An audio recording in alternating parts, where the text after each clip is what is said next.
Ready to teach में आपका स्वागत है। आज हम क्लास 11 का हिस्ट्री सब्जेक्ट चैप्टर नंबर 1 समय की शुरुआत से को लेकर आए हैं।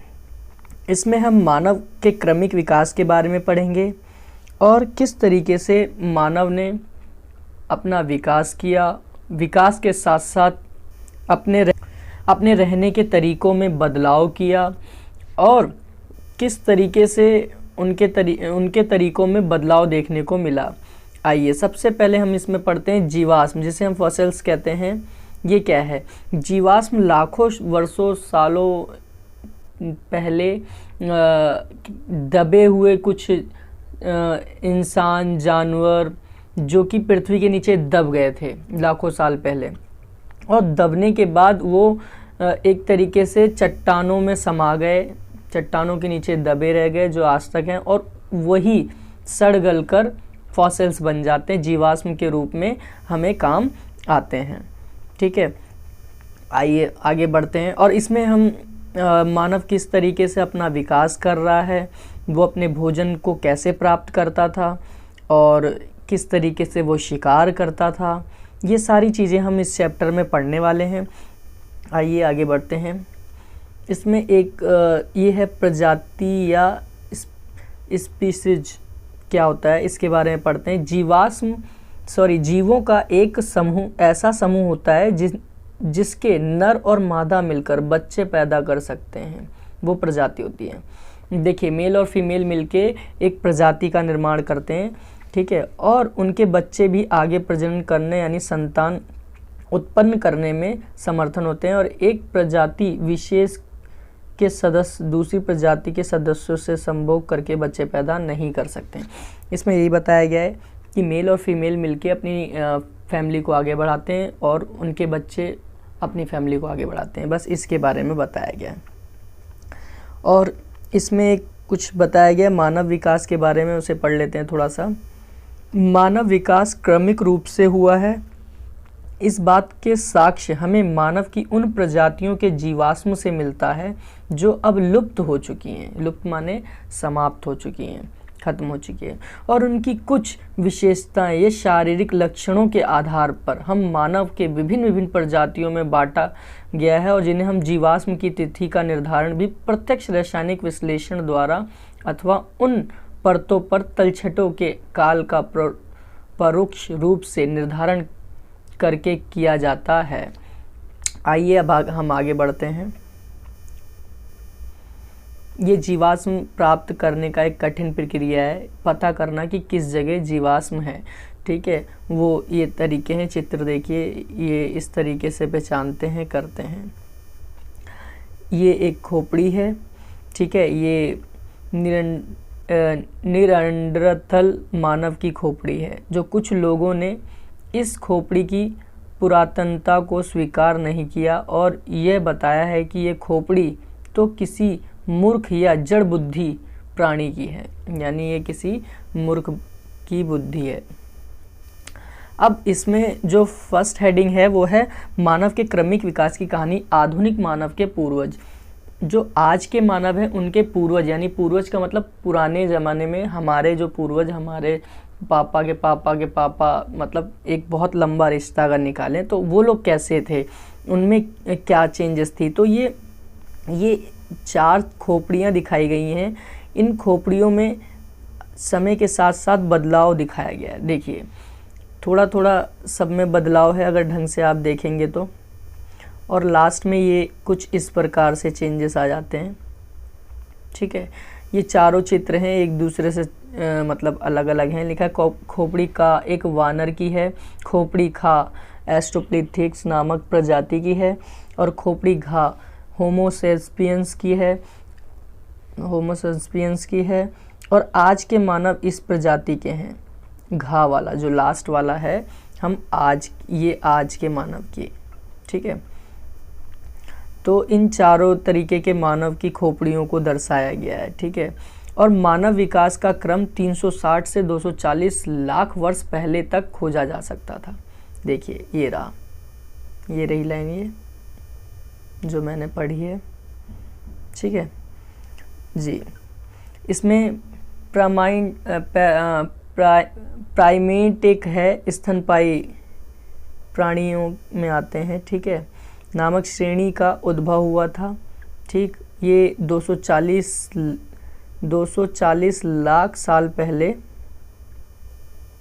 इसे प्राइमेट श्रेणी में माना गया और इसका एक उपसमूह था जिसे होमोनीड कहते थे। क्या कहते थे? होमोनीड। और इस उपसमूह में वानर यानी एप शामिल थे। और फिर बहुत समय बाद लगभग 56 लाख वर्ष पहले हमें पहले होमोनीड प्राणियों के अस्तित्व में साक्ष्य मिलते हैं। होमोनीड के फिर साक्ष्य मिले। होमोनीड वर्ग होमोनाइड उपसमूह से विकसित हुआ है। ठीक है, ये इससे विकसित हुआ है। ठीक है, ये रहा, ये देखिए, ये इससे होमोनीड वर्ग होमोनाइड्स उपसमूह से विकसित हुआ है। ठीक है, अब हम आगे बढ़ते हैं। इसमें यही बताया हुआ है। ये जो चित्र है हाथों का का और खा और गा, ये तीनों चित्र भिन्न हैं और ये तीनों चित्र पकड़ को दर्शा रहे हैं। ये हाथों का क्रमिक विकास को भी दर्शाया जा रहा है इससे, कि किस तरीके से हाथों का विकास हुआ। सबसे पहले हाथों, देखिए ये चीज़ पकड़ रखी है, पत्थर पकड़ रखा है अंगूठे से, इस तरीके से पकड़ते थे मानव और हाथों में इतने बाल होते थे। लेकिन अब आगे खा में क्या हुआ, बाल ख़त्म हुए लेकिन पकड़ वही रखी। और तीसरे वाले चित्र में बिल्कुल ही अच्छे से पकड़ रखा है और इस तरीके से ये पकड़ में कुछ चेंजेस आए, बदलाव आए। आइए आगे बढ़ते हैं।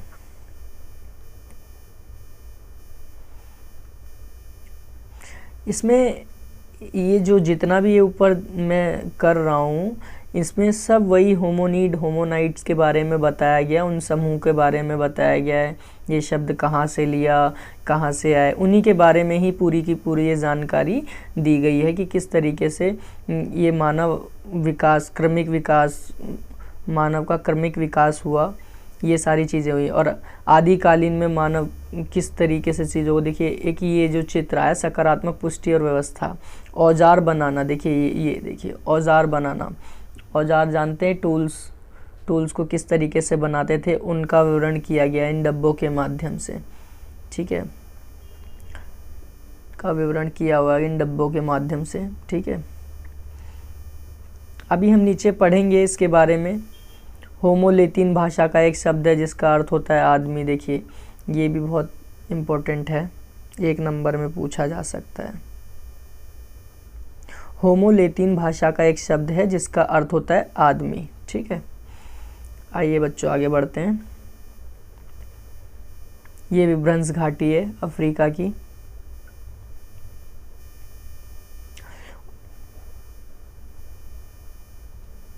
ये विश्व में मानव प्रजातियों का निवास, किस तरीके से कब कब मानव प्रजाति कहाँ कहाँ पूरे विश्व में आई, उसका वर्णन है इस बॉक्स में। अब आगे आते हैं, मानव के क्रमिक विकास की कहानी। आधुनिक मानव, आज का मानव कैसा है, इसका वर्णन इसके माध्यम से किया गया है। ये बताया गया है टोटली कि कैसा मानव था आज का। आज का जो मानव है उसमें निरंतरता का मॉडल को मानता है, कंटिन्यूअस का, जिसमें क्या होता है, चेंजेस पे चेंजेस आते हैं। आज के जो मानव है उसमें भी बदलाव देखने को मिलते हैं। ठीक है, अब है प्रतिस्थापना और क्षेत्र निरंतरता। देखिए ये रहा, इसको पढ़ते हैं हम।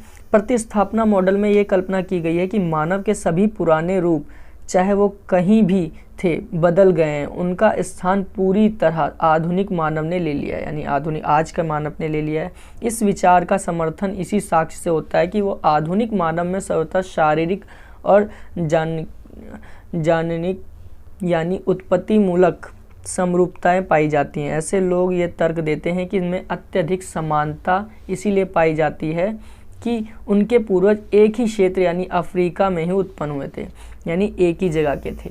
कहने का मतलब ये है। आइए आगे बढ़ते हैं।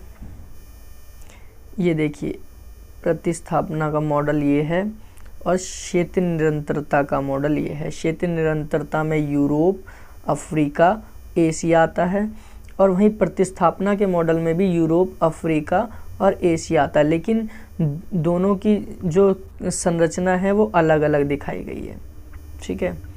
अब है आदिकालीन मानव भोजन प्राप्त करने के क्या तरीके थे। देखिए, आदिकालीन मानव जो थे वो किस तरीके से अपना भोजन प्राप्त करते थे। आदिकालीन मानव कई तरीकों से अपना भोजन जुटाते थे, जैसे संग्रहण। संग्रहण का मतलब क्या होता है? गैदरिंग करके। ठीक है। आगे हंटिंग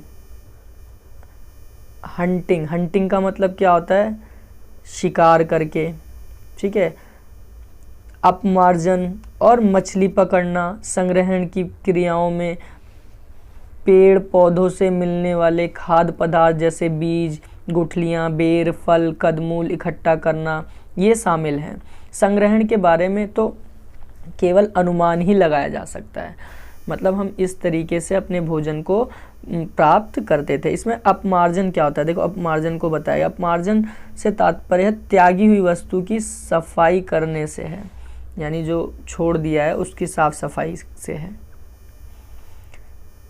शिकार शायद बाद में शुरू हुआ है, लगभग 5 लाख साल पहले योजनाबद्ध तरीके से सोच समझकर बड़े स्तनपायी जानवरों का शिकार और उनका वध करने का सबसे पुराना स्पष्ट साक्ष्य 2 स्थलों में मिलता हुआ है। एक दक्षिणी इंग्लैंड से 5 लाख साल पहले का और जर्मनी में शोनिजन से 4 लाख साल पहले देखा गया है।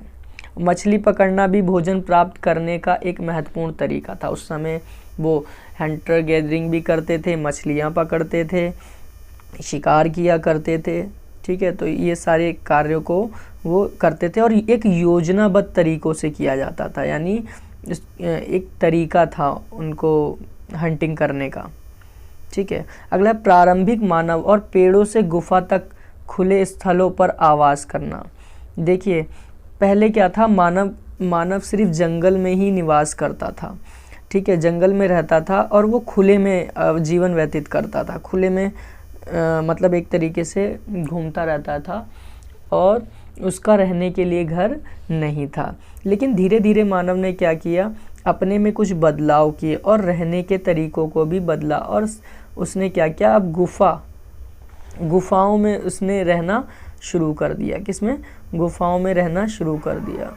ये चित्र देखिए, इस चित्र में क्या बताइए? टेरा अम्टा पुनर्निर्मित एक झोपड़ी का चित्र है, जो झोपड़ी के किनारों को सहारा देने के लिए बड़े पत्थरों का इस्तेमाल किया गया है। जी, ये देखिए, ये साइड से जो पत्थर लगाए हुए हैं ये इसी के इस्तेमाल के लिए दिए गए हैं। ठीक है, कि ये रुका रहा है झोपड़ी। अब है प्रारंभिक मानव में औजार का निर्माण। देखिए, किस तरीके से जो मानव है वो औजारों का निर्माण करता था, उसके बारे में। सर्वप्रथम जो मानव है वो औजार बनाता था। औजार जो बनाता था वो पत्थरों का औजार बनाता था। औजारों की क्या ज़रूरत थी? औजार शिकार करने के लिए, जिससे कि आसानी से शिकार किया जा सके। जानवरों का शिकार करके वो खाते थे, इसीलिए अपने भोजन को संग्रहण करने के लिए या हंटिंग एंड गैदरिंग करने के लिए वो पत्थरों के औजारों का इस्तेमाल करते थे। और पत्थरों के औजार कुछ इस तरीके से बनाए जाते थे। देखिए, नुकीलेदार, भालेदार, इस चित्र में दिखाया गया है। ठीक है, इस तरीके से ये चीज़ों को बनाते थे और करते थे। अब इससे आगे का जो भी वीडियो है वो अगली वीडियो में डालूँगा मैं, और अगली वीडियो ज़रूर देखें। और अगर ये वीडियो आप लोगों को अच्छी लगी हो तो प्लीज़ लाइक करें, शेयर करें, और हाँ, चैनल सब्सक्राइब करना ना भूलें। Ready to teach. Thank you, धन्यवाद।